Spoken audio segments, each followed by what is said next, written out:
নমস্কার সবাইকে আমার এই ইচ্ছে মতো চ্যানেলে স্বাগত জানাই।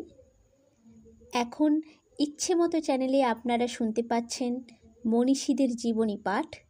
Doctor B.R.. আম্বেদকরের জীবনী শুনুন শুধুমাত্র ইচ্ছে মতো চ্যানেলে।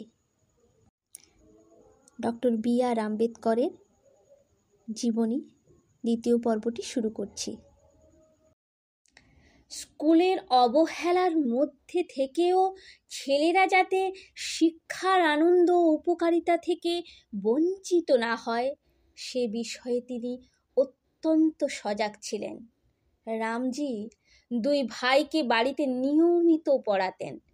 ছেলেমেয়েদের প্রত্যহ রামায়ণ, মহাভারত ও অন্যান্য সাধু সন্তের রচনা ও জীবনী পড়ে শোনাতেন।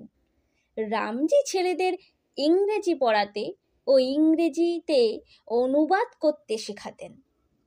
পরবর্তীকালে আম্বেদকর বলেছেন, পিতার কাছে প্রাথমিক ইংরেজি ভাষা শিক্ষা, বিশেষ করে ইংরেজিতে অনুবাদ করা, তাকে ভালোভাবে আয়ত্ত করতে খুবই সাহায্য করেছে। প্রাথমিক স্কুলে পড়া শেষ করে ভীম ও তার দাদা আনন্দ হাই স্কুলে ভর্তি হন। এই স্কুলে একজন শিক্ষকের পদবি ছিল আম্বেদকর। তিনি ভীমকে খুব ভালোবাসতেন এবং নানাভাবে সাহায্যও করতেন। তখনকার সামাজিক নিয়ম অনুযায়ী আম্বাবাদ গ্রামের অধিবাসী হিসেবে ভীমের পরিবারের পদবি ছিল আম্বাবাদিকর। শিক্ষক মশাই স্কুলের খাতায় ভীমের পদবি বদল করে নিজের পদবি আম্বেদকর লিখে দেন। উত্তরকালে এই পদবিতেই তিনি পরিচিতি লাভ করেছিলেন। তখনকার সময়ের একটা ঘটনা, দুই ভাই তখন সেখানকার হাই স্কুলের ছাত্র। তারা একদিন ট্রেনে গোরেগাঁও আসেন বাবার সঙ্গে দেখা করতে। রামজি সে সময় একটি চাকরি নিয়ে গোরেগাঁওয়ে থাকেন। দুই ভাই গোরেগাঁও স্টেশনে নেমে একটি গরুর গাড়ি ভাড়া করে রওনা হলেন বাবার বাসার দিকে।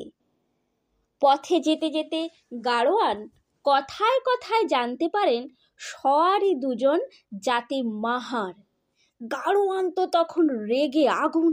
তার গাড়ি অপবিত্র হয়েছে এই অপবাদ দিয়ে ক্রুদ্ধ গাড়োয়ান দুজনকেই তৎক্ষণাৎ গাড়ি থেকে ফেলে দেয় মাটিতে। অনেক অনুনয় বিনয়ের পর গাড়োয়ান রাজি হয় ওদের পৌঁছে দিতে, তবে ভাড়া দ্বিগুণ দিতে হবে আর গাড়ি চালিয়ে নেবে ভীমের বড় ভাই আনন্দ। গাড়োয়ান তখন অচ্যুত মাহার ছেলেদের সঙ্গে এক গাড়িতে থাকতে পারে না। সে হেঁটে হেঁটে গাড়ির সঙ্গে যাবে।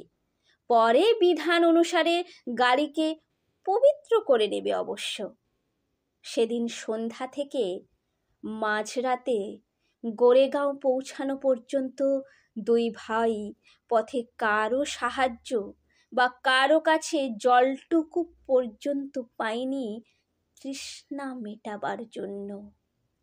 কিছুদিন পরে রামজি একটি নতুন চাকরি পেয়ে সপরিবারে বোম্বে চলে এসেছেন। এখানেই ভীম তার দাদার সঙ্গে এনফিল্ডস্টোন হাই স্কুলে ভর্তি হন। নমস্কার, ডক্টর বি.আর. আম্বেদকরের জীবনী পাঠের দ্বিতীয় পর্বটি শেষ হলো। শুনতে থাকুন গল্প শুধুমাত্র ইচ্ছে মতো চ্যানেলে। সবাই খুব ভালো থাকুন, সুস্থ থাকুন।